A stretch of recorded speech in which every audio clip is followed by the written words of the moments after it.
udah. Iya lagi. Iya ya.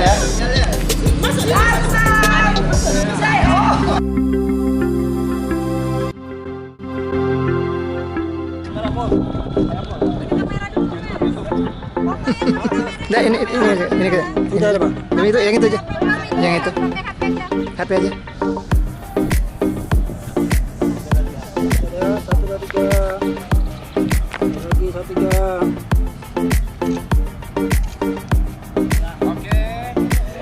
Yel tadi mana yel sekali? Yel. Palem ya Lampung apa? Yel dulu ya. Siap. Siap. Ayo. Darussalam. Jaya. Yes. Ayo. Siap ya? Ayo listinya. Ya. Ayo siap.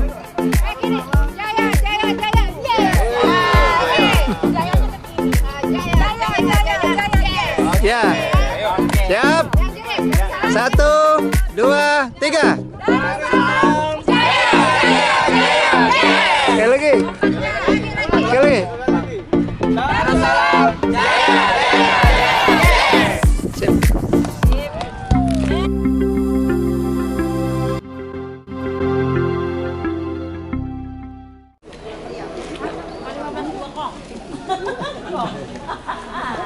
Kalau 15 menit saya balik kita ya. Ayo. Ya, sip. Kita ke Jakamari.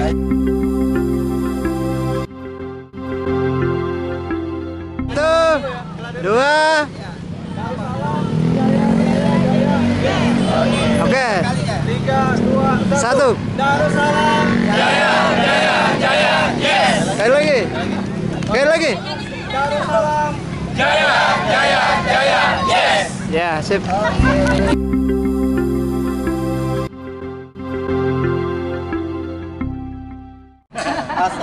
Assalamualaikum warahmatullahi wabarakatuh.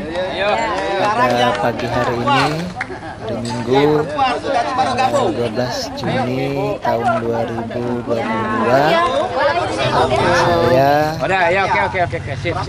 memandu Lihat kamera. wisata 3. religi para ustadz dan ustazah dari pondok pesantren Darussalam Lampung yang langsung dipimpin oleh Ganti gaya. Ustadz Subhan Ali sebagai Gaya mudir, lampu. kemudian Ustadz Dori, Ustadz Aris Munandar, Ustadz Mufid Ya, 1, dan 2. para ustazah Nah, lempar ini juga. dan ustadz yang lainnya. Sekali lagi. Dan pada pagi hari ini 1, kita 2. berkunjung ke Bait Al-Quran Al-Akbar di Gamis, Kota Palembang.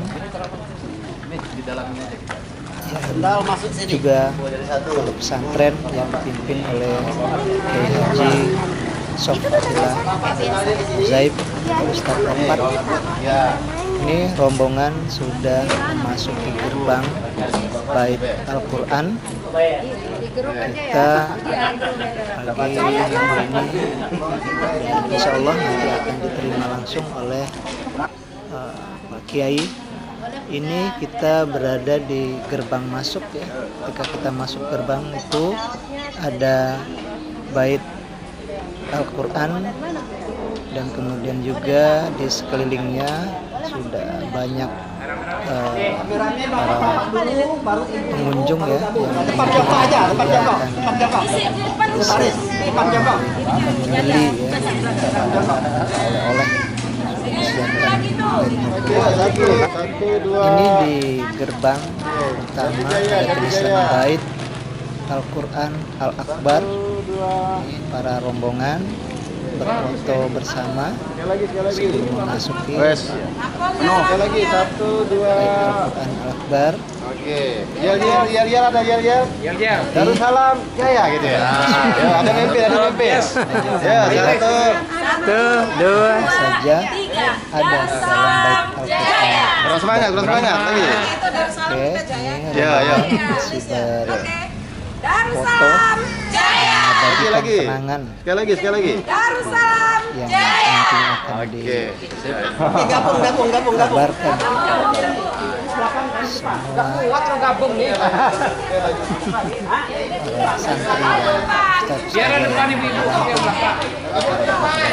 umum. Nah itu kita lihat ada banyak Satu, dagangan tadi ya, ada banyak Dua, yang bisa dijadikan tiga. oleh untuk pulang nanti. Satu, Nah, ini masih di dua, tiga. Akbar. Dua, udah. Oke. Ya. Oke, iya lagi. Ya. Iya ya. Iya. Caranya kita pagi Iya. hari penuh akan Sekali lagi. Tiga kali. Ya, satu, dua. bisa religi di Bait Al-Quran. Kemudian kita akan mengadakan juga wisata bahari nanti ke Pulau Kemarau. Nah ini kita memasuki Bait Al-Quran di lantai 2. Nah, itu ada pose Kiai Haji Sofatul Zaib masuk di lantai 3. Ini masuk lantai 3 ya. Kemudian kita sudah masuk ke tempat Al-Quran Al-Akbar ini di lantai 3. Kita masih disambut ya, masih pagi. Ini seharusnya buka jam 9, tapi ini jam 8 kita sudah diterima. Ini nggak ada niat ke wisata, mau koleksi aja. Ustadz ini ada Tiba-tiba Ustadz Kurnia berkahnya jadi. Sekarang di situ ada tempat pakaian tadinya nggak ada kan yang memandu ya cara Ini rumah religi rumahnya wisata dibongkar semua, sekarang dia wisata religi ini itu menunjukkan masih ada rumahnya. menerangkan secara umum ya bahwa ini ada di lantai 1, 2, dan 3. Nah, ini kita masuk ke ruangan untuk di pagi bersama ya, sarapan pagi yang disediakan oleh Ustadz Kompat. Ini beliau sudah ada itu. para ustadz dan ustazah dari 5 kali kita Pondok Pesantren Darussalam. Nah, ini di lantai 3 ya. Ini lantai 3 Bait Al-Akbar, Al-Quran Al-Akbar. Nah, ini didesain dengan taman dan ruang seperti taman-taman ya. Di situ ada kolam juga, dan kita bisa melihat Ini yang di hijau kota kopi. Palembang dari Gandus ya. Ini Ustadz Sepki Ali ya, sarapan Ustadz Kalau itu udah tahu ya. Aris, Guru pengabdian dulu. Pengabdian Ustazah. jadul ya. Baik, kita sarapan dulu. Nah, ini desain yang dirancang ya, dalam proses itu ada globe ya, globe di atas itu, kemudian di atasnya ada Al-Quran gitu ya. Ini Ustadz Opat baru menemui kami dan kita foto bersama. Ini belum selesai, makanya air ini masih dicoba. Ya, dan mempersilahkan makan ya. Ini belum bisikan, konsepnya Oke. ikan koi semua ini. Ini sambil nanti. Ini juga belum selesai, ini juga menara nanti, tinggi ke atas. Konsepnya. Nah ini bangun satu lantai lagi, ini itu. Nah ini semua. Ini rumah pribadi. Ini bangunan baru yang ini. Itu rumah saya, gitu, yang saya ceritain. Itu nanti ke bawah, itu rumah tadinya ini. Garasi mobil, ini jembatan ini penghubung antara pesantren dengan rumah. Tadinya nih dari sini nih. Tadinya, ini rumah saya ini. Oh, ini jalan. Ini rumah saya. Itu dindingnya itu rumah saya. Jadi dulu di ruang tamunya di situ nanti. Jadi asal mau bertamu ke saya masuk ke situ rumah kan. Rumah ini belum ada nih, belum ada, dan yang di bawah rumah yang atas ini dulunya parkiran halaman. Jadi bawah rumah. Jadi begitu Al-Quran diresmikan, orang masuk ke situ langsung ke rumah saya. Karena makin lama ribuan orang datang, maka macet di sini, ramai manusia. Kalau hari Minggu di sini ngantri, kotor, berantakan lah. Maka akhirnya kita bangun jembatan. Dibikinlah masuknya dari pesantren. Nah, resikonya kita bongkar rumah saya. Jadi rumah saya, kamar, ruang tamu saya bongkar semua. Ya udahlah, jadilah punya Al-Quran semua gitu. Nah, terus karena saya udah nggak di Jakarta lagi, balik ke Palembang, saya nggak punya rumah kan. Nah, saya nunggu kamar di bawah. Nah, lama-lama saya malu juga, ada teman, ada tamu kan. Bukan ini nggak menghormati, masa nggak ada ruangan tamu. Maka saya bangun lantai 3 ini. Nah, sekarang ruang tamu Ya, selanjutnya kami dan rombongan diajak oleh Ustadz Opak untuk masuk ke ruang tamu.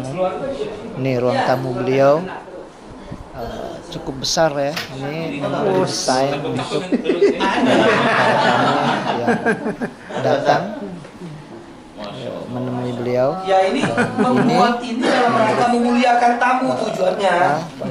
Penonton Jadi ini beliau buatannya yang semua. desain Hotnya kaligrafinya. Jadi ketika nganggur kemarin, ini bikinnya waktu corona, nggak bisa kemana-mana kan?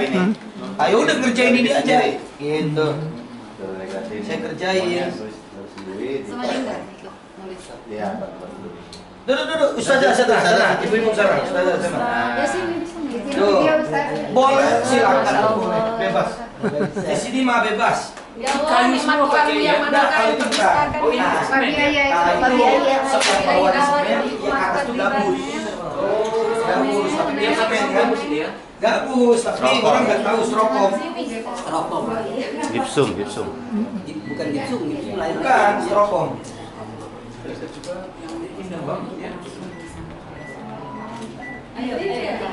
Kalau gitu kayu jati yang depan. Partisinya itu ya yang Tidak semua kayu semua, kalau gitu khusus itu. Bisa, sini nih. Saya mau video call. mengemarkan itu ya. Bentar dulu, baru kemarin. Ya, Insya Allah kami bisa buka dari Masih mengagumi nih kayaknya. Iya. Saya masih di Mesir, dari Gontor ke Mesir. Yang kedua masih di Gontor, kuliah di Gontor perempuan. Yang di Mesir laki-laki, yang di Gontor perempuan sambil ngajar sambil kuliah. Tahun ini tamat insya Allah, wisuda. Jadi sengaja saya taruh di Gontor kuliahnya untuk mempersiapkan estafet pesantren ini. Gitu. Jadi dia mempelajari mekanisme gimana cara mendidik dan sebagainya kan. Maka biarlah S1-nya di Gontor, insya Allah S2-nya nanti baru kita kemana nanti keluar lah gitu kan. S2-nya. Nah itu. Yang ketiga, insya Allah mohon doanya bulan depan berangkat ke Jerman. Ya, tamat pesantren juga. Nah, tapi dia hobinya ke elektro, ke ini mesin. Jadi kita salurkan, udah tes untuk ke Jermannya udah dapet, alhamdulillah beasiswa, tinggal berangkat. Dan harusnya sih dari bulan-bulan kemarin, tapi karena corona kan dibatalin terus. Jadi insya Allah kalau paling lambat bulan Agustus lah berangkat. Itu S1 Pak? S1 ya, dulu di Gontor pesantren Darul Kolam Oh, Darko. Balaraja. SMP-nya, SMA-nya di Subang, Asyifa Boarding School. Pesantren sambil ngapal Quran juga. Putra ya? Putra yang nomor 4 di Gontor juga, kelas 5 kelas 4 sekarang. Kelas 4 KMI. Satu SMA jadinya. Perempuan. Nah, yang kelima ini SD, masih kelas 5 SD. Oh, jadi laki perempuan Laki perempuan perempuan. lakinya 2 tuh. Gak bisa itu. Kalau laki-laki punya hak sendiri kan. Kalau perempuan kan hak kita orang tua ngaturnya. Kalau laki-laki diatur nanti ribut kan.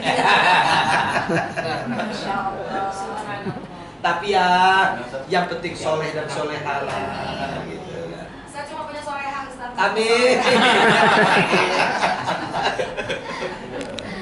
Bismillahirrahmanirrahim. Assalamualaikum warahmatullahi wabarakatuh. Waalaikumsalam. Alhamdulillah wa syukurillah. Hari ini kami dari keluarga besar Majelis Zikir At-Thohir Kabupaten Lampung Selatan beserta teman-teman ustadz dan ustadzah dari Pondok Pesantren Darussalam, alhamdulillah sudah sampai di kediaman Kiai Haji Sofwatillah di Palembang. Sudah dijamu dan sudah makan-makan, sudah senang-senang. Alhamdulillahirabbil alamin. Mari kepada teman-teman seluruh ketua kabupaten kota, Bukan ketua saja dan pengurus. ketua dan pengurus kabupaten kota seprovinsi Lampung, mari sama-sama kita bersilaturahim di kediaman Bapak Kiai Haji Sofwatillah di Bait Al-Quran Akbar. Terima kasih. Kami tunggu di sini. Jazakumullah. Assalamualaikum warahmatullahi wabarakatuh. Sebelum makan, silakan seadanya ini. Cikgu ini apa masih? Silaturahim Masya Allah. ke Palembang ini karena azim kami dan kami nazar juga kami akan ke sini. Alhamdulillah, Masya Allah. Dan ini sudah terrealisasi. Ya, Alhamdulillah. Jadi kami sekeluarga besar ini baik dari pengurus maupun dari keluarga besar Pondok Pesantren Darussalam, syakartu syukuran lakum oke. Mudah-mudahan silaturahim ini bukannya akhir tapi ini dari awal silaturahim kita Amin. antara 24 jam untuk semua umat, bukan hanya Majelis Zikir At-Thohir, siapapun di sini. Cuman memang tentu ketemu saya nggak bisa dadakan gitu. Bukan sok tinggi, sok ini bukan, karena takut kebetulan saya ada tugas kan gitu. Nah kalau antum kesininya jam 10 nanti nggak ketemu karena ada ceramah. Ini bentar lagi anak berangkat ceramah kan, ada ceramah hikmah pernikahan. Jadi ya begitulah namanya tugas dai gitu. Jadi kayak kemarin juga saya pergi juga kan gitu. Makanya kemarin itu saya ada acara mau besuk temen sakit, sudah di tengah perjalanan ada telepon dari ada yang petarung internasional itu dari itu yang orang-orang Austria juara dunia ya. Jadi kesini ya, saya pikir saya belum ngasih tahu ke teman bahwa saya mau ke sana. Saya udah di tengah perjalanan, ya udah saya muter balik karena menghormati tamu yang sudah datang gitu kan. Di samping karena beliau kan mungkin seumur hidup dia mungkin kali ini hanya kesini kan gitu. Ya udah nanti saya besok ke sana kan gitu. Hari ini jadi setelah pernikahan ceramah saya mau besok temen yang sakit ya gitu kan. Temen dari Arisalah dulu dan tamatan Mesir juga dia. Ustadz bagus namanya dia ini uji Allah sakit kenapa? Penyempitan apa itu sehingga nggak bisa bergerak di rumah aja. Itu, makanya saya harus besok istilahnya itu. Apalagi kalau pagi begini. Kalau pagi begini sebenarnya belum buka. Jadi bukanya ini jam 9 untuk bait Al-Qur'annya. Untuk bait Al-Qur'annya itu bukanya jam 9 pagi, tutup jam 5 sore. Gitu. Jadi siapapun kalau sebelum jam 9 nggak boleh masuk kecuali ada request tadi, ada pesan dulu kan gitu kan melalui saya langsung atau melalui Kurnia atau siapa gitu. Ya bisa kita bukain lah kan gitu. Karena kalau nggak pakai aturan kacau juga kan. Apalagi yang dari Lampung nih. Yang dari Lampung memang banyak bis-bis itu subuh-subuh udah datang. Nah kita belum punya fasilitas karena memang saya bilang tadi ini nggak disengaja untuk disetting jadi tempat umum, tempat wisata, rumah pribadi gitu. Konsepnya kalau tahu tadinya ini jadi tempat wisata mungkin saya pindahkan kemana gitu kan. Saya bangun di mana gitu kan. Waktu dulu kan cari tanah yang luas 1 hektar gitu kan. Nah tapi ternyata enggak, karena rencana saya begitu diresmikan Al-Quran ini ya diambil oleh pemerintah, harapan saya waktu itu gitu. Jadi ya dari lahirnya Al-Quran sendiri yang pernah saya ceritakan nggak sengaja, saya nggak terpikir bahwa Al-Quran ini akan menjadi karya besar, akan menjadi tempat dikunjungin orang gitu kan. Yang penting bagi saya adalah saya buat Al-Quran, saya serahkan ke Masjid Agung dan sudah saya serahkan tahun 2009. Saya serahkan begitu saya terpilih jadi DPR RI, saya serahkan ke Masjid Agung. Ditaruhkan di lantai 3 di Masjid Agung. Ya ruangan kecil begini ditumpuk-tumpuk aja. Karena waktu ide pembuatan Al-Quran itu bukan dirangkai begini. Yang 1,2 miliar itu baru mushaf, baru kepingan. Nah kepingan-kepingan itulah yang senilai 1,2 miliar selesai tahun 2009. Dan saya serahkan ke Masjid Agung Palembang. Saya juga belum kepikir mau bentuk gimana. bukanya gimana, dijilid atau enggak ngerti waktu itu kan. Pokoknya kerjain aja kepingan-kepingan dan selesai saya serahkan ke Masjid Agung.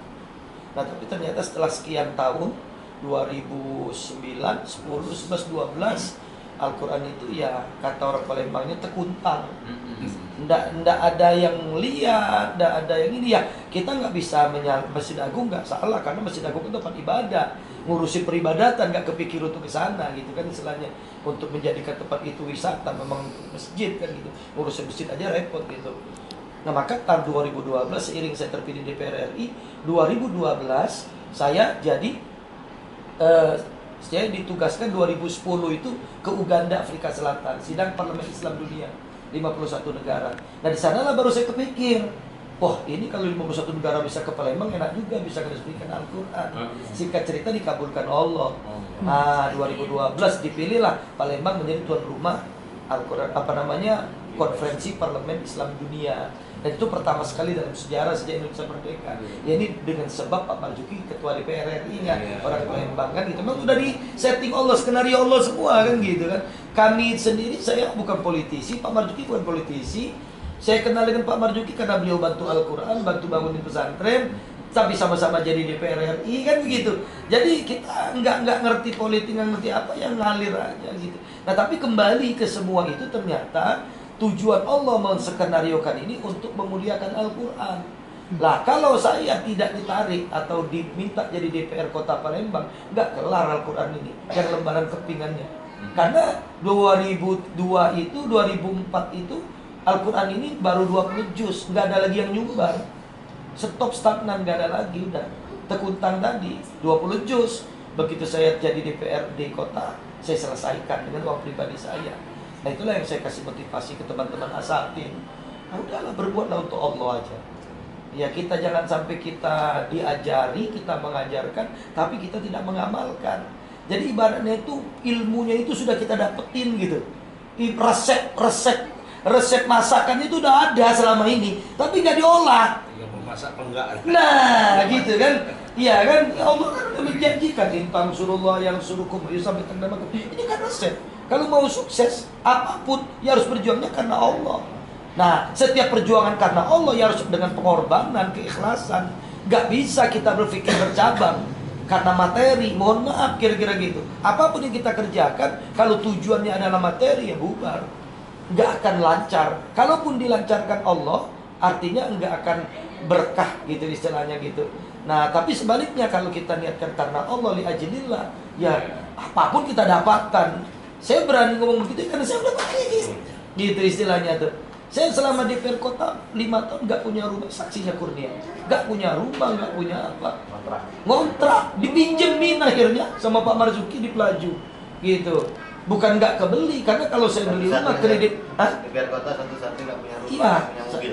gak punya rumah, gak punya mobil, dipinjemin juga. Semua dipinjemin gitu.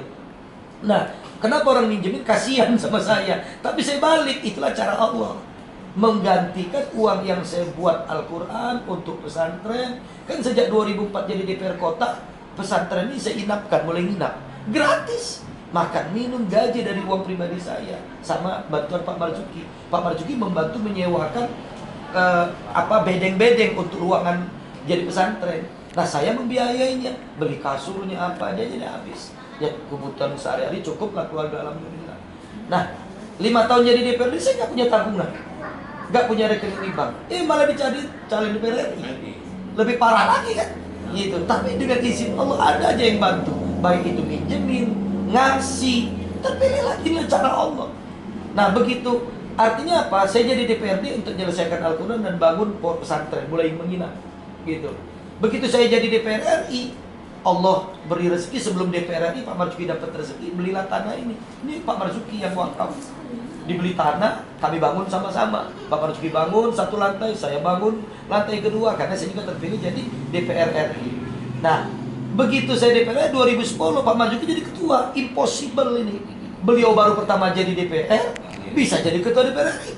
Padahal istilahnya yang layak banyak, tapi ternyata Allah melayakkan Pak Marzuki kan gitu. Dan terbukti beliau bisa memimpin DPR RI dengan baik selama itu kan itu sukses gitu kan. Nah jadi artinya apa? Allah sudah janji, sudah atur ini. 2010 ke Uganda, saya ikut ke 51 negara tadi. Nah, mungkin kalau bahasa kitanya, Allah udah rencana ini. Kau nanti jadi DPRD kota biar kau selesaikan Al-Quran dan ekonomimu agak mulai lumayan ada, gitu. Kemudian kamu nanti ku jadi DPR RI, sehingga di DPR RI nanti Al-Quran ini bisa diresmikan oleh dunia, gitu. Makanya gitu kan, kadang-kadang gitu. Jadi begitu, dan DPR RI tentu penghasilannya kan lebih besar, maka bisa bangun rumah, kan begitu. Pesantren dibangun, rumah dibangun. Ini tanah dikasih Pak Marzuki. Jadi begitu beli tanah untuk pesantren ini, kau gak punya rumah, saya kan numpang rumah dia di Pelaju sana. Nah ini tanah kuhibahkan sama kau, udah jadi DPR RI, masa gak kebangun rumah? Ya sambil bangun rumah, bangun pesantren, gitu kan. Niatnya rumah, selesai rumah 2009 tadi, 2012 tadi, begitu ke Uganda Afrika Selatan tadi, 2012 konferensi terjadi di sini. Mau diresmikan, gimana cara meresmikannya? Nggak mungkin tertumpuk-tumpuk Al-Quran itu yang di Masjid Agung. Nggak layak. Gimana cara bacanya, apa buktinya dan sebagainya. Akhirnya kita petunjuk, Allah dapatlah petunjuk berbentuk seperti yang nanti dilihat di bawah, tinggi menjulang itu. Harusnya 10 lantai. Di Masjid Agung nggak ada tempat, nggak ada yang open waktu itu, nggak ada yang peduli, gitu istilahnya. Ya sudah, saya sudah dikasih Allah kekuasaan dalam arti rezeki jadi pejabat sebagai ini, saya harus berjuang sendiri. Kalau dulu kan saya minta-minta, gitu. Akhirnya karena gak ada tempat yang lain, ya udahlah, saya pikir yang penting diresmikan. Kalau presiden datang 51 negara, apalagi menteri datang, masa iya ini dibiarkan? Logika saya bisa begitu. Nah, ada halaman lah. Halaman tempat Al-Quran itu tadinya tempat kolam ikan, pemancing ikan laut, sekarang ada kan hiu, macam-macam taman segala macam. Saya bongkar semua. Gitu dah, kita bangun Al-Quran di sini. Karena struktur tanahnya lemah, maka nggak bisa 10 lantai, jadilah 5 lantai. Udah, yang penting diresmikan dulu yang 15 juz, tumpuk-tumpuk aja di atas. Singkat cerita diresmikan lah. Alhamdulillah berhasil. 51 negara datang ke sini, presiden tanda tangani. Karena presiden nggak bisa ke sini karena protokoler, karena di sini belum ada jalan pintas, dilarang secara keprotokoleran negara, maka diresmikannya di Hotel Novotel. Tapi live siaran langsung di sini, ulama kumpul. Muri juga ada di sini, musuh mereka Indonesia. Pak, ini presiden ke sana, 51 negara ada di sana resmikan. Setelah peresmian baru 51 negara besoknya ke sini. Gitu. Peresmian telekonferensi langsung dari sana ke sini. Saya ke Novotel, selesai penandatanganan, saya kabur cepat ke sini, nemui ulama-ulama di sini. Gitu ya, selesai, alhamdulillah. Nah, saya pikir setelah itu entah gubernur, entah wali kota, entah menteri agama tergerak gitu. Udah, kita pindahkan kemana? Kita bangun museum Al-Quran ini gitu. Sekarang enggak. 2012, 2014, nah 2012, 13 masuklah 14. Begitu 14 itu sedang kebingungan saya, mau pemilu lagi. Partai kami lagi hancur gara-gara kasus korupsi. Oknum-oknum tadi kan gitu. Maka drop, mau maju gimana, mundur gimana, nyalonin. Tapi diminta untuk nyalon lagi. Akhirnya nyalon lagi. Duit nggak punya. Partai lagi rusak. Kenapa duit nggak punya? Kan habis. Untuk peresmian ini aja, pembangunan ini berapa miliar. Uang pribadi nggak minta kemana-mana. Dari mana? Dari Bank Mandiri. Saya pinjam. Potong gaji. Gitu. Itu ceritanya itu kan. Sudah singkat cerita, tetap dicalonin. Dengan izin Allah saya terpilih lagi. Gitu. Nah, gimana terpilihnya itu? Gimana kampanye? Kan duit nggak ada. Ya saya iseng-iseng berhadiah, bikin iklan. Bila Anda datang mau makan siang bersama Ustadz Sofatila, pimpinan pesantren, pembuat Al-Quran, anggota DPR RI, silakan SMS ke nomor handphone ini. Ya, teman-teman, Kurnia dan lain ini SMS. Banyak tersebar. Datanglah setiap hari ke sini. 500, 300, 700. Saya kasih makan kayak ini ala kadarnya lah, gitu istilahnya. Akhirnya 1 bulan tuh ribuan orang datang ke sini. 30 ribuan ada Korea di selang lebih. Jadi saya nggak kemana-mana. Apakah saya kampanye? Enggak. Saya ceramah tentang kayak ini, tentang bagaimana saya dulu susah, Allah angkat derajat karena Al-Quran. Terakhir baru saya bilang, saya sekarang DPR RI dan dicalonkan lagi. Mohon doanya, kalau saya diridhoi Allah bakal bermanfaat bagi umat, tidak mudarat bagi saya dan keluarga dan umat, ya jadikan lagi. Tapi kalau enggak usah. Itu aja saya minta. Jadi nggak ada kampanye. Lama-lama ada bantuan, bikinlah stiker, bikinlah jam dinding, sekedarnya untuk oleh-oleh mereka pulang. 2014 dari 147 DPR RI dari Demokrat yang kemarin berkuasa habis, tinggal 33 yang terpilih kembali. Salah satunya saya terpilih lagi. Dan apa yang terjadi? Yang terjadi setelah itu, Al-Quran ini justru berdatangan tiap hari orang dari mana-mana. Dengan acara tadi makin tersebar kemana-mana sehingga orang berdatangan ke sini. Maka ketika saya di DPR sana ditelepon oleh keponakan saya, "Mang, ada orang yang datang ke sini, Mang, silakan masuk." Belum jadi nih, 3 lantai ini belum masih rumah tadi. Masih langsung free, nggak ada bayaran. Mang, nggak bisa ngerjain sini, cari orang tukang ngebersihin segala macam. Saya gaji. Lama-lama nggak kepikir komersil. Tapi lama-lama makin rame, nggak kuat, yang jaga nggak kuat, yang jaga juga ada yang ngasih tip duitnya, akhirnya acak-acakan, maksudnya rebutan gitu kan. Nah akhirnya disepakatilah ada tiket Rp5.000 untuk membayar kebersihan, untuk listrik dan sebagainya, gitu lama-lama begitu. Dan akhirnya sekarang 20.000 istilahnya untuk sekaligus pembangunan, karena pembangunan ini belum selesai. Pintu gerbang-gerbang aja belum kelar itu kan, mau kita kerjain, sekarang lagi bikin pintunya. Duitnya dari mana? Ya dari duit tiket tadi. Jadi kita ajak, kalau dulu pribadi saya, karena saya juga punya pekerjaan, punya gaji penghasilan, sekarang udah nggak lagi. Nah dari sinilah saya ajak masyarakat. Dan alhamdulillah bukan berkurang. Ibarat katanya gini, dinaikin dari 5.000, 10.000 sampai 20.000, bukan berkurang, tambah banyak.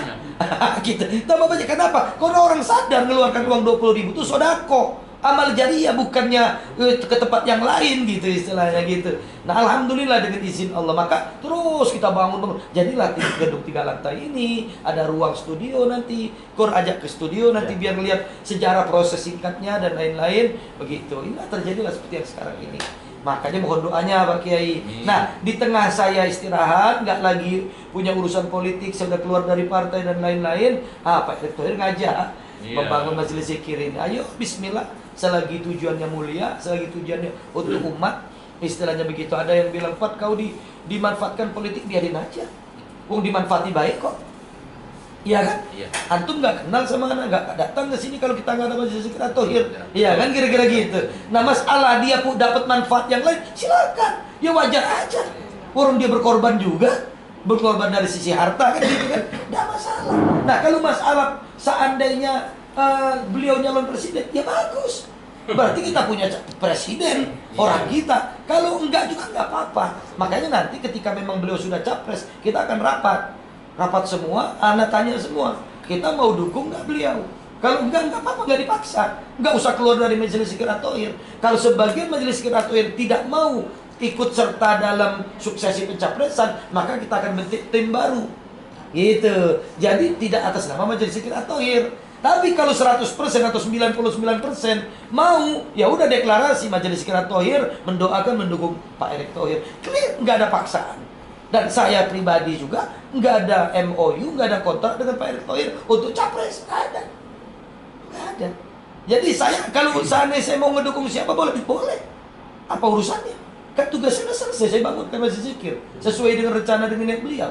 Nah, kenapa saya ngomong begitu? Saya sampaikan ke Pak Erick agar Pak Erick betul-betul ikhlas membangun ini demi untuk umat, bukan untuk kepentingan sesaat. Sama seperti saya. Saya punya pesantren gratis dari tahun 2004. Dari tahun 2002, dari tahun 95, gratis. Ketika saya nyalon DPR RI, ada wali murid yang 6 tahun mondok di pesantren saya, gratis gak bayaran, pasang baliho orang lain dia. Bukan baliho foto saya. Oh, keluarga dan teman-teman ribut kan, marah. Saya bilang jangan, itu hak dia.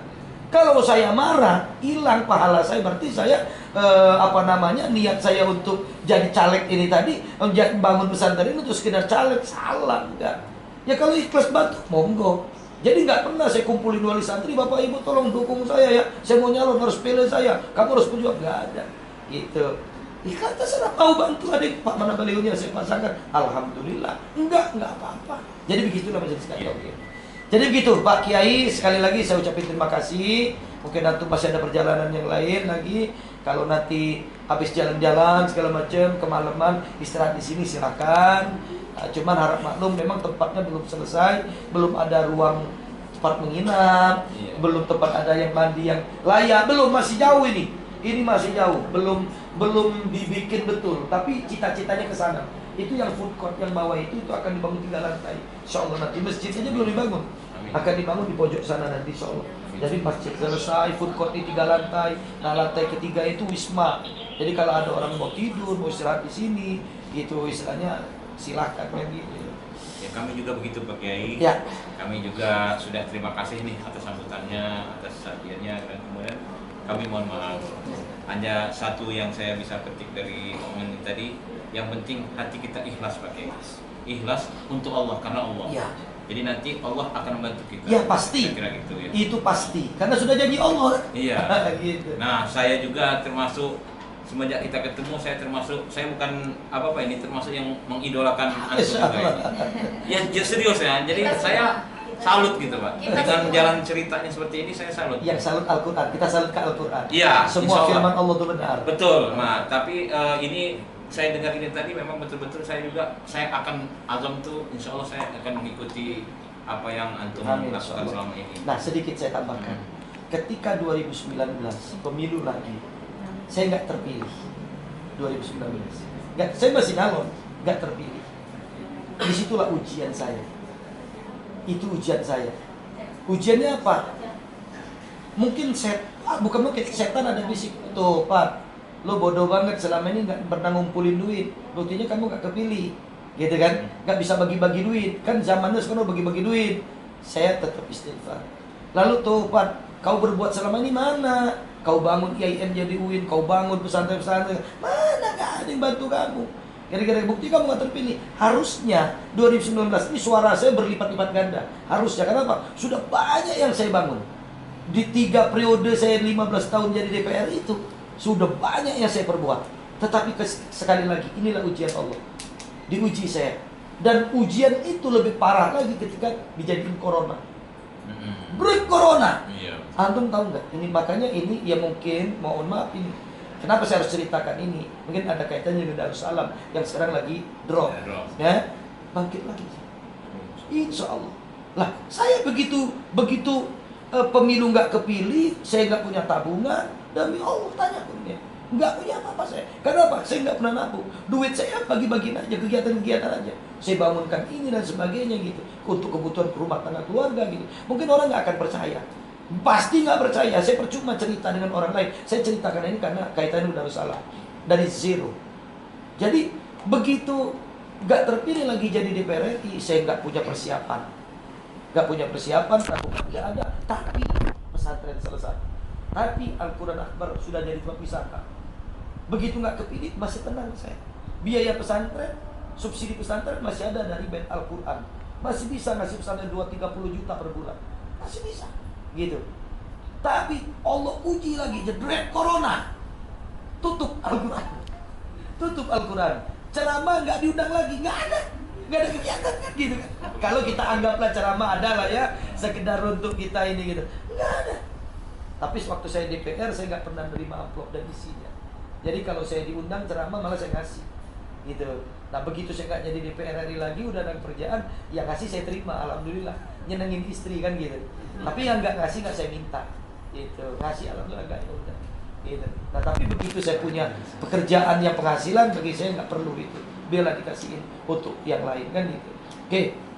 Nah begitu 2019 itu, 2020 itu corona itu, bayangin, saya drop, duit nggak punya, ya. Jabatan nggak ada, usaha nggak ada. Coba bayangin, apa yang saya lakukan? Apakah saya ya ujian tadi, setan tadi ada bisikin, makanya mikirin diri orang lain, diri sendiri gak dipikirin, begini. Tapi kan di Al-Quran ada, simpan pada Allah. Kan ada. Saya prinsipnya begitu, setiap saya perlu ada kan gitu. Nah, dan konsep ini ketika itu diuji oleh Allah. Nah, apa yang saya lakukan Pak? Saya kembali back ke masa lalu. Saya ini dari zero, saya nggak punya apa-apa. Saya pengen bangun masjid, nggak punya duit. Saya kencelengan kemana-mana. Saya pakai lagi ilmu itu, tapi menggunakan WA. Banyak ustadz-ustadz yang kebingungan, nggak ada ceramah, kerjaan penghasilannya mengenai ceramah itu gitu istilahnya. Maka saya kumpulin dana, saya bikin kertas. Assalamualaikum bagi anda yang mau nyumbang untuk ustadz dan sebagainya, termasuk fakir miskin, sembako, WA ke rekening, transfer ke rekening saya, Sofatila. Transfer ada 1-2, terkumpul lah berapa juta, saya belikan sembako, saya bagikan ke ustaz-ustaz. Saya nggak punya duit, saya kerjain lagi itu demi Allah. Terus apa yang saya lakukan lagi? Pesantren musolanya hancur, belum ada. Saya bangun sendiri, Ustaz. Itu yang di atas itu. Saya pasang batu segala macam, saya nyemen sambil zikir saya. Untuk apa? Untuk menghilangkan segala macam masalah itu. Saya berbuat, ya Allah, saya beramal jariah melalui tangan saya. Terus termasuklah bangun ini. Pelan-pelan saya kerjain. Gitu. Ada yang pakai ngebatunya, kemudian bikin ukirannya dan sebagainya gitu. Saya kerjain. Nah, di masa-masa itulah alhamdulillah, termasuk gimana untuk kebutuhan rumah tangga saya. Saya jualan, saya jual masker lewat WA, saya jual sembako. Siapa yang mau beli beras, mau beli apa? Mungkin orang-orang ngomong, itu kan candaan Ustaz apa aja. Saya bilang, demi Allah pada menjadi duit itu makan. Karena percuma diceritakan. Mungkin antum di sini nggak pernah. Masa iya 10 tahun jadi DPR RI. Itu saksi hidupnya Kurnia. Dia tahu persis keuangan saya. Dia tahu persis. Karena sumber duit masuk itu dia kalau di DPR. Semua ke dia. Kemana-kemana uangnya tahu. Nah, jadi bayangin. Nah, kenapa sekali lagi saya ceritakan itu? Saya untuk memotivasi Darussalam bangkit. Bangkitlah. Dimulai dari mana? Itu banyak gedung-gedung yang rusak, yang terbengkalai. Ajak santri ngebersihin. Kita gunain apa kayak itu? Apa aja yang nggak keluar duit, walaupun nggak ngasilin duit. Apa aja dulu. Penampungan gembel jalanan, kayak misalnya gitu. Dari mana uang untuk biayanya? Kencelekan. Suruh ustaz, suruh santri. Alumni WA, semua alumni. Ayo, sokongan. Sebulan berapa sih ikhlasnya? Nih, ada gembel 100 orang atau 20 orang yang kita pelihara anak yatim nih di sini. Mulailah dari situ, Ustaz. Afan, Anda bukan nasihatin.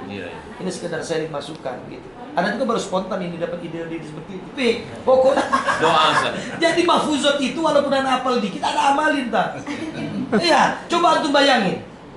Saya harus membangun majelis zikir at-Thahir di Lampung. Gak ada yang kenal, Ana. Ya kan? Gak ada yang kenal. Anda gak kenal antum, gak kenal kiai-kiai yang lain. Coba antum bayangin, jam 3 subuh antum nunggu Ana kan? Ingat gak? Iya. Ana nangis kan? Kiai-kiai pimpinan pesantren nunggu Ana sampai jam 3 subuh. Bukan anak bangga, anak rasa hebat. Bukan, ya Allah. Kalau bukan karena Allah, karena bukan ilmu, karena bukan Al-Quran, gak bisa. Siapa lo, Pak? Gitu. Nah, saya jalani, saya ikhtiar. Dan untuk antum ketahui, membentuk majelis zikir at-Thahir itu, kiai-kiainya sudah pernah kumpul. Sebelum antum sudah dikumpul, sudah terbentuk berapa kabupaten istilahnya, tapi belum anak sahkan, masih calon, tapi gak ada yang jalan. Jadi satu kata, satu pintu, saya minta bentukkan, dikumpulkanlah ustaz-ustaz. Tapi tadi ada yang perhitungan uangnya berapa, ini gimana. Lah, kalau ada mau pusing, pusing saya tinggalin Lampung, pusing banget kan gitu. Gak menyerah anak yakin, niat baik, niat mulia itu pasti Allah tolong. Macam-macam Ustaz.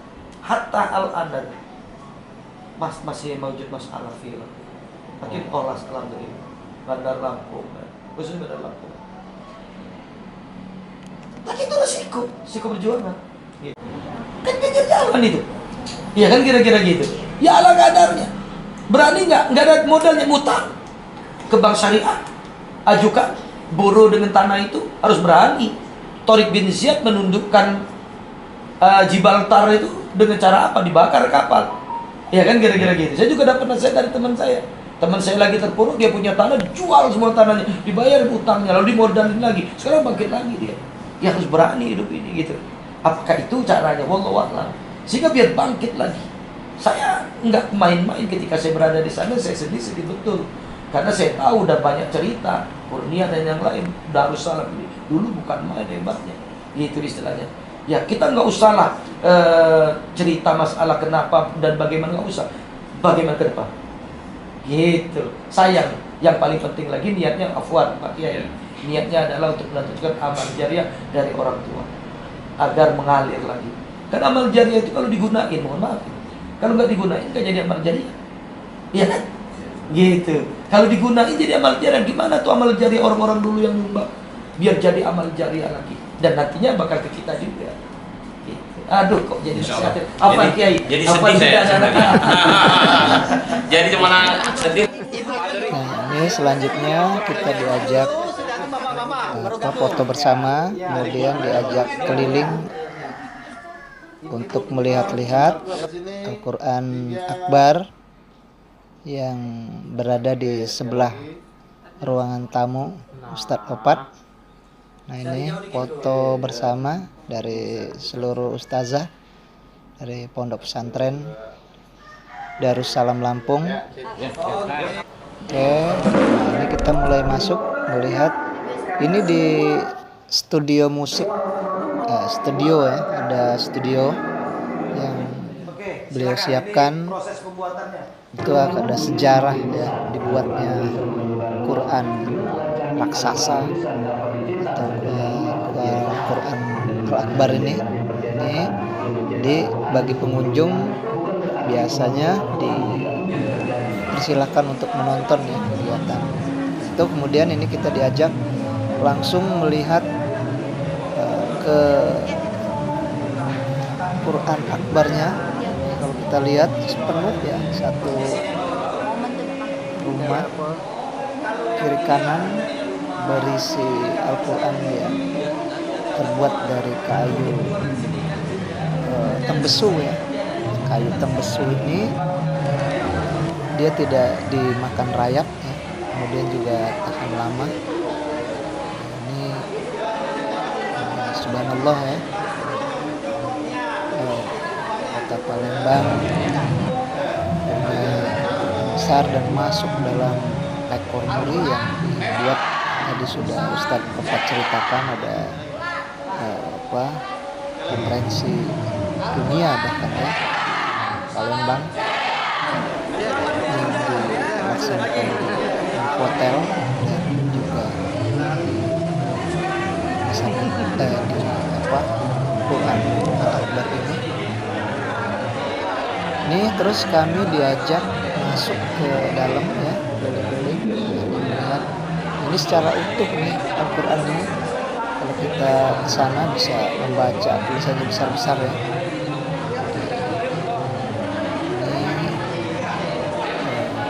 Luas sekali tempatnya dan itu bolak-balik ya. Itu Al-Quran itu bisa diputar ya.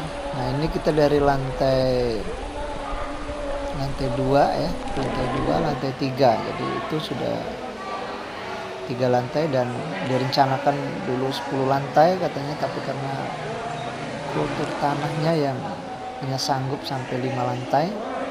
Ini kemudian kalau kita turun lagi ke bawah ya, ke bawah di dalam juga sudah ada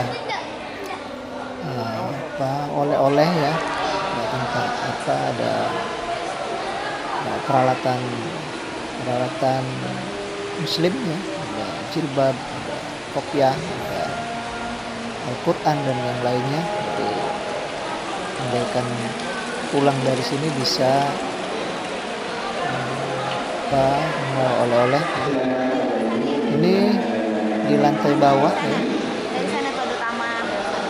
Lantai bawah yang pertama kali dibuat dibangun ya sebelum ini bulan 6 ya, pada 26 juz masih 16 juz katanya. Nah itu kita bisa membaca langsung ya dan bisa diputar-putar. Nah, jadi ada kiri kanan ya, bolak-balik. Nah, kita bisa baca sambil melihat juga sambil membaca. Ya, kita langsung ke ruangan. Baik, selanjutnya rombongan para asatid dari Pondok Pesantren Darussalam melanjutkan wisata bahari ke Pulau Kemarau dengan mengendarai atau mencarter motor ketek ya. Ada 3 buah motor ketek ya, di depan 2, kami di belakang 1. Ini mulai turun dari Ampera.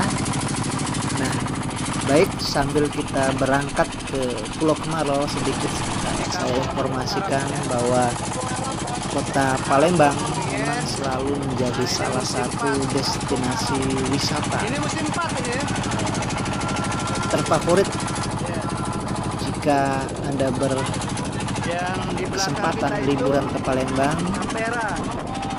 silahkan berkunjung ke Pulau Kemarau, karena Pulau Kemarau ini adalah pulau yang menjadi favorit dan mempunyai legenda cerita tersendiri. Nanti kita akan lihat ya jejak-jejak sejarah di Pulau Kemarau. Nah, kota Palembang ini berada letaknya di kawasan Sungai Musi dan bisa ditempuh dalam waktu 20 menit mengendarai kotek ya, dari dermaga kota Palembang. Ini kita sudah hampir merapat ke Pulau Kemarau. Ini sudah mendekat di dermaganya. Nyampe di Pulau Kemarau. Oke, kami naik ke atas, rombongan naik ke atas. Selamat datang di Pulau Kemarau. Oke, ini ada 3 motor ketek ya. Ini ada dermaganya. Mari kita lihat keunikan dan keindahan Pulau Kemarau. Nah, perlu informasikan bahwa Pulau Kemarau ini adalah memiliki kultur tanah yang istimewa ya. Jadi Pulau Kemarau ini ketika air banjir ikut naik. Jadi kemungkinan ya, karena terbentuknya dari kumpulan mungkin tumpukan-tumpukan tanah yang pulaunya hanya pulau kecil gitu ya. Jadi ikut naik seperti rakit ya, seperti rumah rakit. Jadi kalau air pasang pun ikut pasang. Jadi dalam sejarahnya belum pernah banjir gitu kan, karena mengikuti air. Nah ini selamat datang di Pulau Kemarau. Oke, kami masuk, para asatid masuk di dalam. Nah ini ada sejarah legenda Pulau Kemarau ya.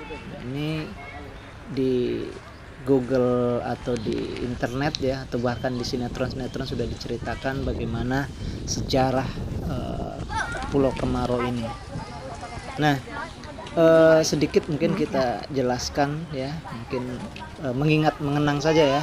Ada kemungkinan nanti belum lengkap ya, nanti silahkan cari sendiri, ketik saja di internet ya. Ini Pulau Kemarau ini legendanya berasal dari legenda seorang saudagar Tiongkok ya, dan putri asal Palembang ya. Saudagar Tiongkok ini bernama Tan Bun An, jatuh cinta kepada Siti Fatimah namanya ya, yang dari Palembang. Tan Bun An lalu memboyong ya, dalam sejarah itu diceritakan, dikenalkan dengan orang tuanya di daratan Cina ya, kemudian akan dilakukan seserahan. Nah ini digambarkan di sini ya, itu lihat karena ini legenda ya, di patung atau di pagoda ya, di sini di dalam ini ada pagoda, kemudian di pagoda itu di bawahnya ditulis ya, nah, digambar ya, dilukis ya sejarah itu, gambar Pulau Kemarau, dan juga menceritakan bagaimana kisah cinta dari Tan Bun An dan Siti Fatimah. Ya, dalam legenda dikatakan ketika akan serah-serahan gitu ya, bahasanya serah-serahan dari pihak Tan Bun An, kemudian mengirimkan 7 buah guci ya, dalam sejarah itu 7 buah guci itu kemudian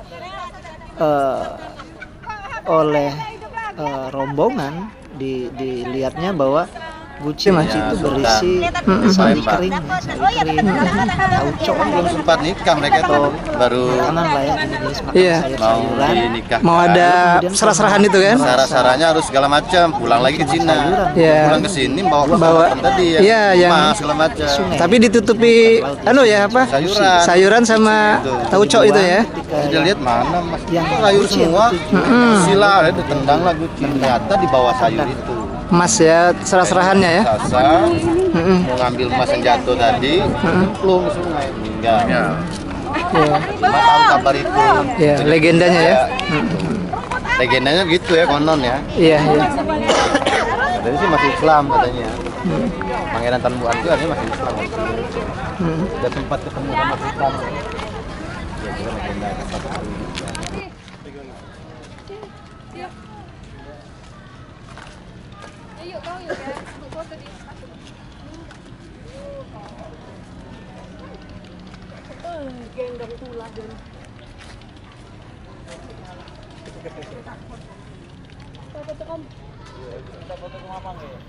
Ya, itu sedikit ya sejarah ya tentang legenda ya dari masyarakat. Nah, ini digambarkan di bawah pagoda itu ya. Itu ada kapal sedang berlayar, kemudian itu Pulau Kemaro yang memang muncul dikelilingi sungai ya. Jadi pulau ini pulau kecil ya, dikelilingi sungai, dan menurut legenda ini ketika terjebur ya, atau Tan Bun An dan Siti Fatimah melihat calon suaminya mencari Guci, kemudian tidak keluar lagi, akhirnya karena cintanya gitu ya, dia juga meloncat ke bawah itu, dan akhirnya muncullah pulau itu ya. Ini legenda, menurut legenda Palembang ya. Jadi diabadikan ini dalam karya lukisan di bawah pagoda ini, dan kalau Anda berkunjung ke sana bisa dilihat ya secara langsung. Ini ada lukisan-lukisan di bawah itu, ada perahu, kayaknya seperti ada prajurit gitu ya, prajurit. Nah, itu Pulau Kemaro yang digambarkan, kemungkinan zaman dulu seperti itu ya. Nah, ini digambarkan seperti itu. Ada keindahan Pulau Kemaro ya setelah tenggelamnya atau setelah munculnya di Sungai Musi itu. Nah, ini sudah disinetronkan ya. Dan kalau kita mau lihat, mungkin pengen mencari tinggal cari saja di YouTube juga sudah banyak ya. Nah, ini masyarakat berkunjung di sini rame ya, apalagi kalau pas acara perayaan Imlek ya, Cap Gome, atau perayaan Cina ya. Jadi ini rame. Nah, itu ada banyak para pedagang-pedagang ya, untuk kalau pengunjung ingin membeli makanan di sekitar pulau. Nah, ini diceritakan bahwa di dalam inilah ya di kemungkinan katanya kan, bahwa makam dari Tan Bun An dan Siti Fatimah itu di sini ya, di dalam ini ya kalau kita lihat. Tapi ini kita tidak bisa masuk ya, karena ini kemungkinan hanya orang-orang tertentu. Nah, masuk dari pintu itu ke dalam ya.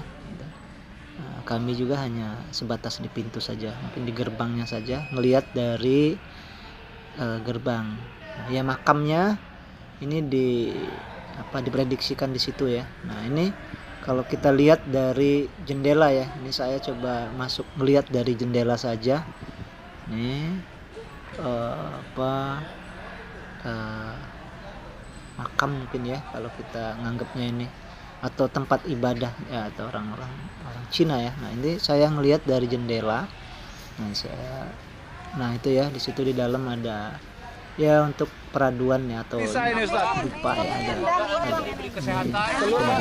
orang Tionghoa yang Dari IKPPD Sumsel mau sembahyang apa ya di dalam itu, nanti tapi ini ada ruang khusus ya, dan juga di situ dianggap tempat yang suci mereka. Nah, itu sekitarnya ini pulaunya, jadi pulau ini di tengah-tengah sungai ya, jadi tengah-tengah sungai yang muncul di Sungai Musi ya. Ini Ustadz Masud mana ya? Oke ya, selesai. Kemudian ini rombongan makan bersama di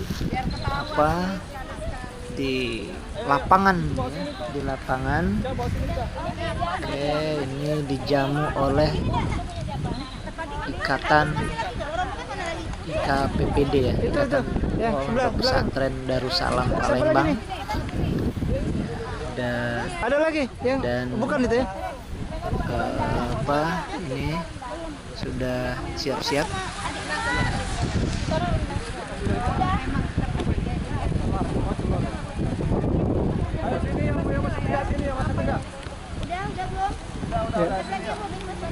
Itu Kak Kak Kurnia. Tad. Ya. Ya, Ya, Mas. ini masih Itu, Kak. makan ya. Itu Setelah makan nanti Ya. kita akan rombongan akan Ya, berangkat sabar, lagi belum. ke Masjid Cengho ya di itu satu lagi tuh. Cakabaring. Ayo. Kemudian Ayo. nanti akan dilanjutkan ke Sport City. Itu. Palembang Sport City ya. Di Gor Sriwijaya, Gelora Sriwijaya, Ya. Cakabaring. Cukup. Baik, kami makan dulu. Makan siang ya. Jam 12-an lebih ya, jam 1. Ya, ini sebagai tanda penghormatan kepada para asatidz dari Pondok Pesantren Darussalam, Ikatan IKPPD menyiapkan makan siang bersama.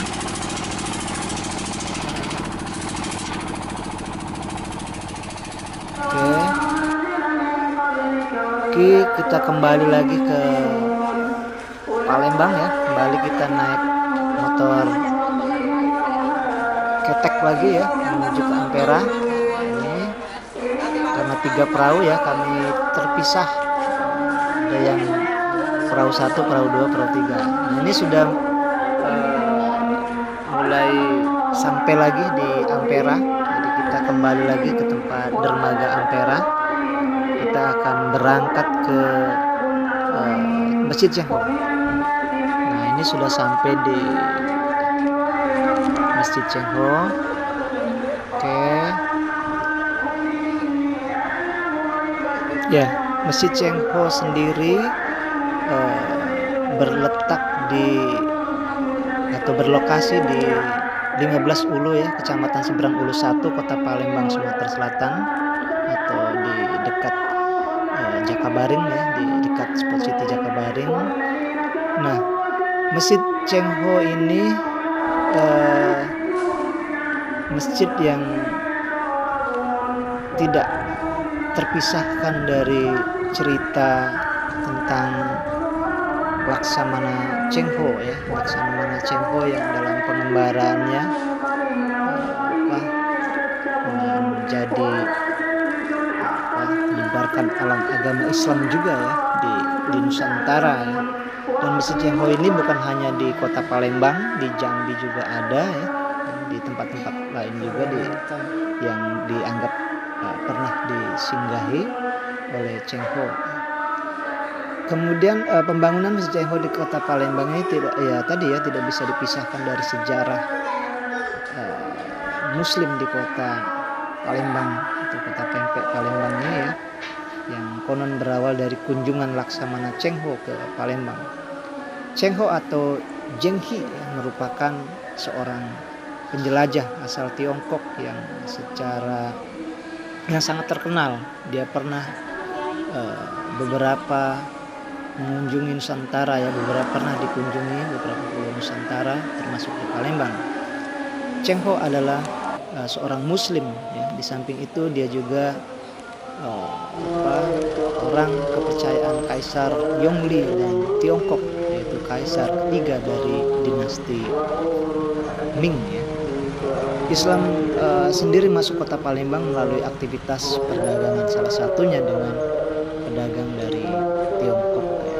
Dan untuk mengabadikannya, Masjid Cengho ini menjadi destinasi wisata juga ya. Jadi di Kota Palembang diabadikan menjadi Masjid Cengho, dan ramai ya ketika ini juga dijadikan destinasi wisata religi Jadi bagi siapa yang ke Kota Palembang biasanya mampir ke Masjid Eho, dan ini juga rombongan datang ke masjid ini untuk sholat asar ya. Nah, jadi kami datang ke sini sudah masuk asar, sehingga kita sholat asar dulu. Nah, kemudian kita akan melanjutkan ke spot city Palembang ya, Jakabaring Palembang. Ini rombongan sudah mulai siap-siap berangkat ke spot city dan sudah keliling-keliling di Masjid Cengho ini. Masjid Cengho juga sudah cerita dan sejarahnya ada di internet, mungkin bisa ditelusur dari sana, silahkan ya. Nah, ini kami sudah rombongan dari asatid dari Ponpes Darussalam kumpul dan sudah sholat asar. Kalau 15 menit saya balik kita ya. Kemudian Ya, sip. habis ya alumni yang ada di Kota Palembang itu ada Dr. Saril Jamil, Dr. Walidin, kemudian Nela dan yang lain-lainnya. Nah, ini kita foto di depan. Cowok kalau tuh.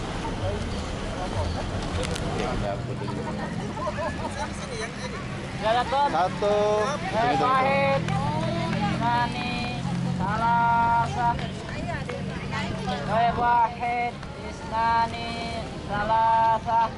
Oke.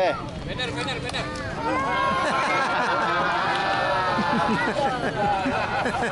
Ya, Ustaz. Banner ketinggalan. Ya. Ayo ibu-ibu, silakan ibu-ibu.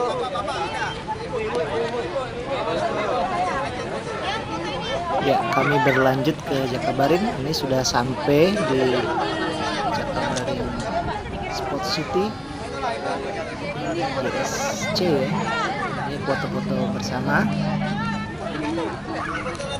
Ya, usai sudah ya religi kami. Jadi religi wisata religi, wisata bahari, dan berakhir di wisata spot. Nah, ini rombongan sudah siap-siap pulang foto di danau ini ya. Ya, udah. Kemudian siap-siap lagi menuju berarti. ke Kayak nyampe ya. Lampung. Di danau. Baik, terima kasih atas kebersamaannya. Assalamualaikum warahmatullahi wabarakatuh.